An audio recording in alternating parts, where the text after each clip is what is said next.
പഴയ സാധനങ്ങൾ അല്ലെങ്കിൽ ഈ ഉപയോഗശൂന്യമായിട്ടുള്ള സാധനങ്ങൾ പിന്നീട് ഉപകാരപ്പെടും എന്ന് കരുതിയിട്ട് അത് എടുത്തു വെക്കുന്ന സ്വഭാവമുള്ള ആളുകളാണോ നിങ്ങൾ? ചില ആളുകൾ ഇതുപോലെയുള്ള പഴയ സാധനങ്ങളെല്ലാം തന്നെ പിന്നീട് ഉപകാരപ്പെടും എന്ന് കരുതി അവരുടെ വീട്ടിൽ തന്നെ ഇത് ഡംപ് ചെയ്ത് വെക്കുന്ന ഒരു സിറ്റുവേഷൻ കാണാറുണ്ട്.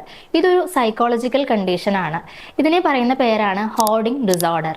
ഹോർഡിംഗ് ഡിസോർഡർ ഉള്ള വ്യക്തികൾ കാണിക്കുന്ന സ്വഭാവങ്ങൾ എന്തൊക്കെയാണെന്ന് നോക്കാം. ഇവർ ഈ പഴയ സാധനങ്ങൾ, അതായത് പഴയ ന്യൂസ് പേപ്പർ, പൊട്ടിയ ബാഗ്, ചെയർ, പഴയ മൊബൈൽ ഫോൺ, ഇവയെല്ലാം തന്നെ ഇവരുടെ വീട്ടിൽ ഡംപ് ചെയ്ത് വെക്കും, അതായത് കുന്നുകൂട്ടി വെക്കും. അതേപോലെ തന്നെ ഇവർക്ക് സാധനങ്ങൾ ഉപേക്ഷിക്കാൻ കഴിയാത്ത ഒരവസ്ഥ.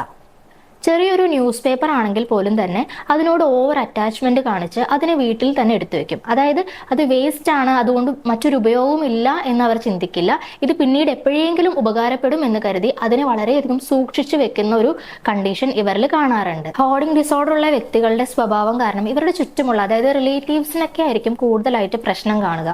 കാരണം ഇവരുടെ എന്തെങ്കിലും സാധനങ്ങൾ എടുത്ത് നമ്മൾ കളയുകയോ അല്ലെങ്കിൽ അത് മറ്റാർക്കെങ്കിലും കൊടുക്കുകയോ ചെയ്തു കഴിഞ്ഞാൽ ഈ ഹോർഡിംഗ് ഡിസോർഡർ ഉള്ള വ്യക്തിക്ക് വല്ലാത്തൊരു മാനസിക ബുദ്ധിമുട്ട് അനുഭവപ്പെടാറുണ്ട്. അതുകൊണ്ട് തന്നെ ഈ ഒരു പ്രശ്നമുള്ള ആളുകൾക്ക് ഫാമിലിയിൽ നിന്നും അതേപോലെ തന്നെ സൊസൈറ്റിയിൽ നിന്നും ഒറ്റപ്പെട്ട് കഴിയേണ്ട ഒരവസ്ഥ ഉണ്ടാകുന്നു.